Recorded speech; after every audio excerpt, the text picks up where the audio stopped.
Hello, Fallon Winslow here, and for another episode of Island Craft. Except, I have no idea what I want to do today. Which isn't really the greatest way to start a video, but hey, why not? I just got done with the Babylon 5 interior video, where I'm like a third of the way done with the interior that I had. Well, not really. Anyways, what should I do? I would ask all of my wonderful subscribers, since I am such a popular guy, or, get people to say something in the comments, but I'm still unknown. So, let's see, what do we want to do today? I could upgrade the looks of my, starter base. I could work on the mega base. I could work on the castle, the boat, some of the random islands. I don't know. For some reason, I am thinking that I want to add to my Meteor impact site.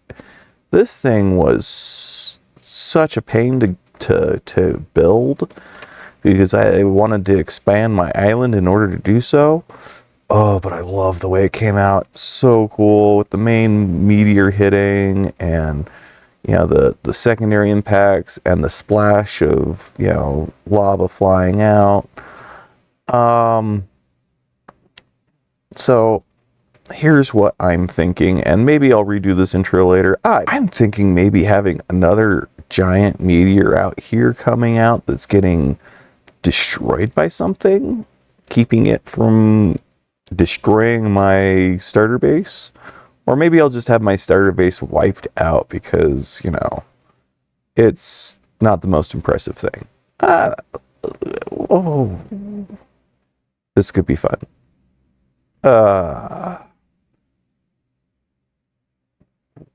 Oh yeah, I'm letting the creative juices flow. It'd be nice to have commenters or something to just tell me what to do or give me advice, but I'll get there eventually. I will beat you, Mumbo. I will become the next biggest thing. Except, then what would happen to my engineering job? I don't know. Alright, so here's what I'm thinking for this build. I'm going to take that Meteor impact site and expand it to have an island behind it that it's got like skyscrapers and stuff, kind of inspired by Mumbo's recent stuff, with the asteroid hitting the island and breaking off a chunk of it. Here's the little reference drawing that I made, and I think it's going to look pretty good.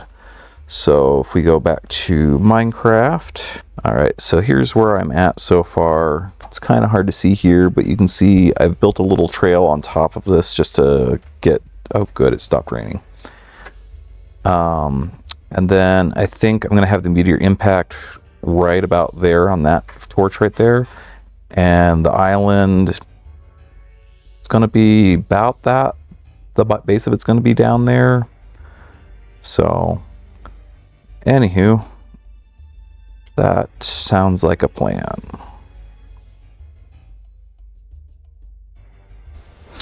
Alright, so trying something new also today. I have some music going on in the background. So I'm also running the video a little bit slower, at 2 times speed rather than 4 times speed. This clip might not be. I've tried to get it all. Here we go. That's 2 times speed. Anyways, yeah, so I've got music going on in the background. It is from a game back from the 90s called MechWarrior 2 Mercenaries. It's probably my favorite soundtrack of all time. Sorry that a lot of it's heavy metal, but it has some really weird, interesting things going on as well.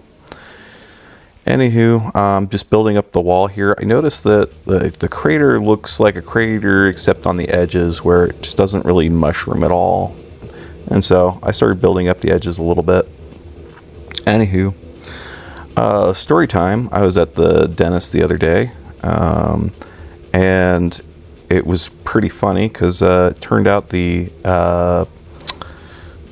dental hygienist was from, her husband was from a city called Santa Rosa, California.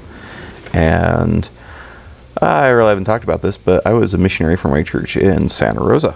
And so got to talk a little bit about the area. She hadn't been there too much, and her husband actually was born there, I think, and then moved away to Idaho and then moved back for a little while. But apparently his mom, at least, was crazy as can be. And yeah, anyway, so we talked about, she mentioned the Russian River, which is out west of Santa Rosa, most famously near a place called Guerneville, which is a bunch of conspiracy theories and stuff behind it, but whatever. But I did mention that I'd never been in Guerneville because we weren't allowed to be there because of too many threats against missionaries there. I did get to knock some doors in a neighboring town called Forestville, and I'm like, that was the most crazy place I've ever been. The people there were the weirdest I've ever been. Sorry to people from there, but you probably understand.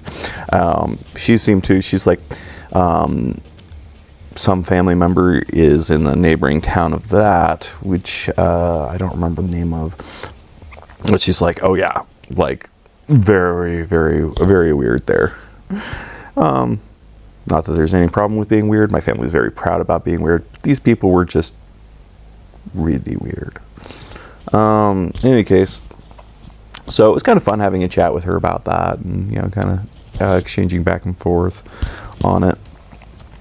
So, let's see, other stories.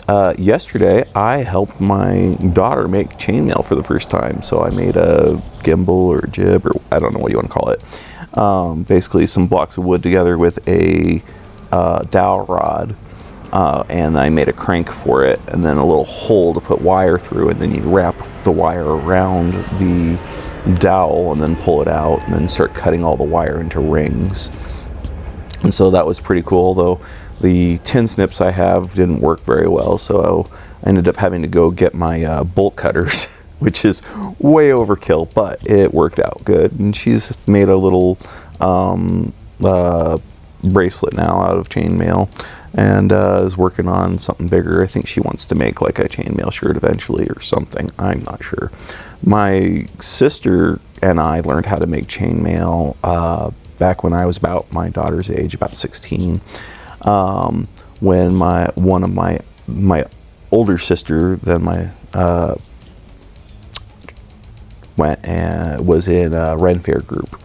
And so we went and we saw a armor smith and a weaponsmith, and the armor smith showed us how to make chainmail. Now the weaponsmith was fun. He went through a bunch of different weapons, showed us different swords, and showed us what a real spear is. So a spear in a typical army is not what we think of, from video games and from movies, which are 6 feet long things. Those spears of that shortness were usually made for throwing. Spears that were used in the army by pikemen and whatnot were usually about 20 feet long and made for taking down horses. Basically, they would get into a formation, put them down, point them at the charging cavalry, and that would be able to take down the charging horses, the cavalry, and the heavy cavalry and light cavalry. Kind of actually shown fairly well in the second Lord of the Rings movie, where the orcs were actually doing that, and then Gandalf used his magic to blast up their spears so that the charging horses didn't get skewered.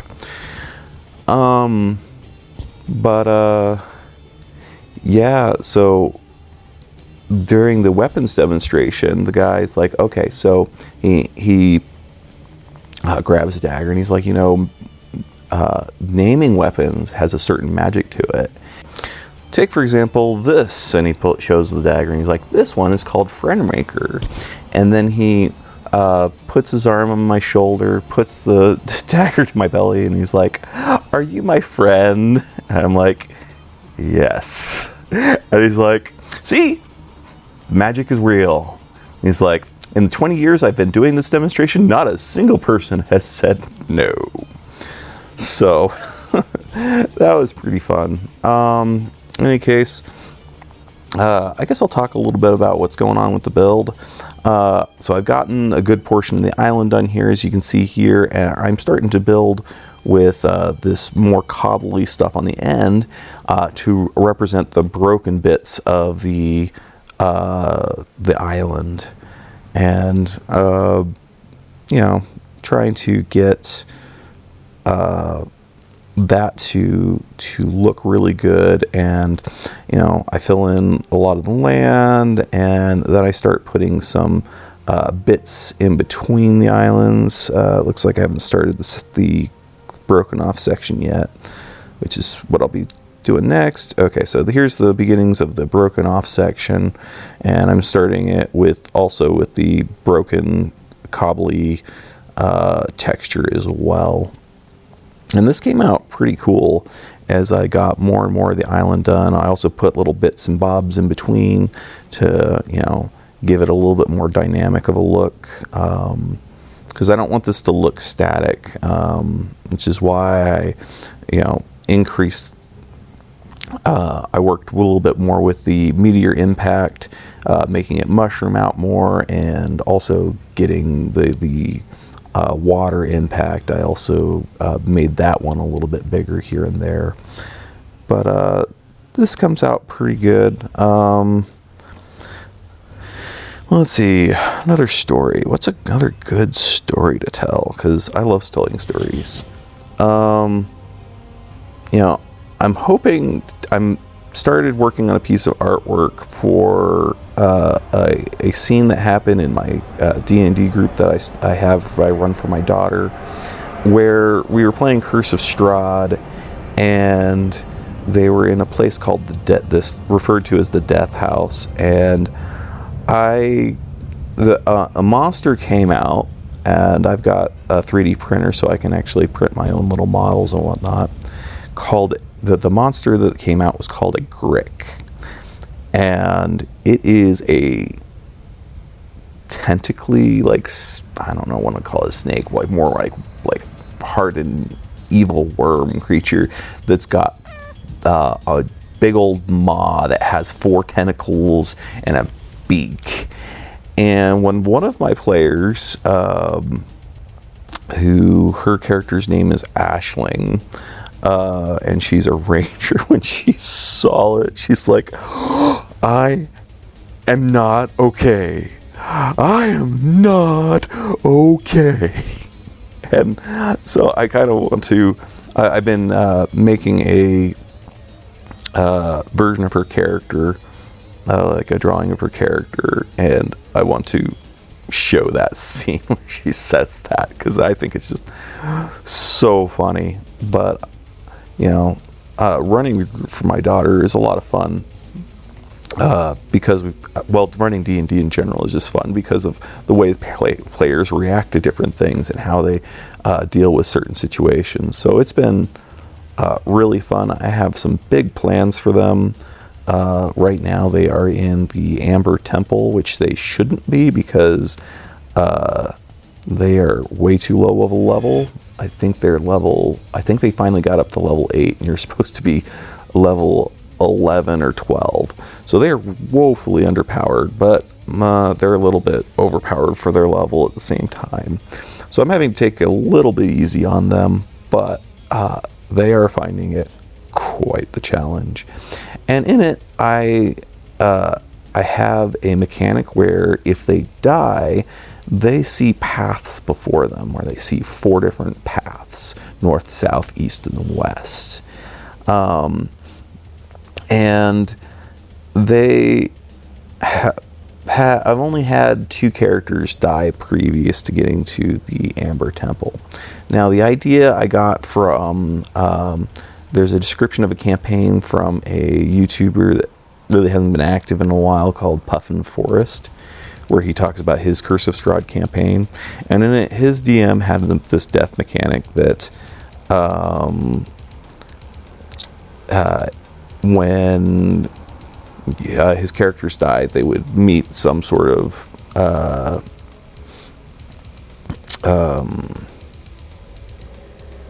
dark power that would try to tempt them with something and give them some powers. And some of them were rather benign, some of them were obviously evil. The benign one went to the character that was more neutral, and the evil one went to the character that had no idea what was going on. The ditzy, I don't know, stereotypical blonde. It was a gnome character. Had no idea that, oh, you're my friend, I'm so happy. In any case, oh, shoot, I'd love to talk about this. I went to Ohio for my aunt's wedding, and me and my wife got to go on a little cruise on the river with a riverboat, with a paddle wheel and whatnot. And saw these wonderful buildings, and it reminded me of Mumbo Jumbo, and what he's doing in this season 11. So I wanted to that's actually one of the reasons I came up with this build, and so I'm trying to build some structures kind of like him. Right now I'm placing kind of getting the placement of the buildings, and a lot of fun. I do find it funny that while I was thinking all of this, I get to see the Reds baseball team logo, and it looks like a off-brand Mumbo Jumbo. Sorry, Reds fans, but hey. And in any case, so back to story time with the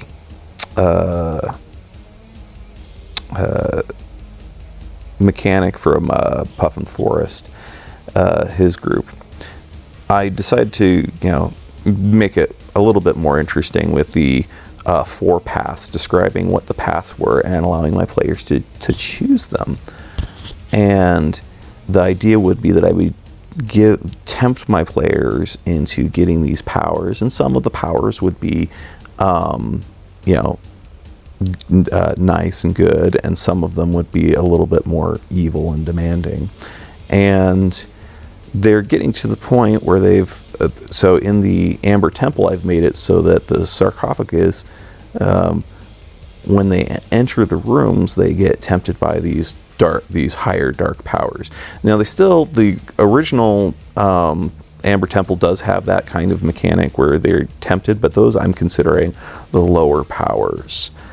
And it was quite funny when they got there with the lower powers, because they were kind of excited. They ran into some of the higher powers already, so they kind of got the idea of what was going on here. But their first experience with the sarcophagi, nobody wanted to touch them because they were a little nervous. They got tempted by one of the major dark powers before it. And then when they got to the sarcophagi, none of them were, they kind of realized something odd was about it, and they were a little worried about it. And so I had one of the NPCs with them. They ran into a beat up wizard that's there. Anybody that's DM'd or played it might know of him. But so I had the NPC touch one of the sarcophagi, and I picked the absolute worst one. The dark power that's given there is a one where you get a reincarnation spell. I've treated it more like a resurrection-ish spell, but whatever. So that the character can reincarnate up to 3 times while they have the dark power. However, in accepting the dark power, all of their teeth fall out. And so all my players are just like, what? Just freaking out. And it was ridiculously funny. And they were a little bit more cautious about accepting the dark powers after that. They still ended up accepting stuff from the major powers as well as the minor powers that were already in the campaign, but it was fun. In any case, I'm getting close to the end of this video, so I had fun here. Once again, here's the meteor impact site into water, and beefing it up a little bit more, getting the trail going up to where I want to seem like it hits. I was looking back at my reference drawing after I got done with this video, and I think I need to also have one blasting through one of the buildings, but that's for another day. In any case, this came out really looking cool with all the enhancements I made to what was already there, as well as getting this in there. A lot of scaffolding on this one, nowhere near as much as my Babylon 5 build. A lot of falling down and getting back up, but I'm so used to that doing these island builds. But comes out looking really cool, and I'll show you that in just a second. Especially in the nighttime, this just lights up so well. And yeah, trying to make more different light sources and bits and bobs to represent the blasting out. I'm gonna have to work on this a little bit more and get more of the building done that's been torn in half with the island crashing. But looks really cool. And oh, there you go. Wow, I just love this site. The buildings are coming out nice, the meteors are coming out nice, and I am just so happy with this build as the way it came out. And so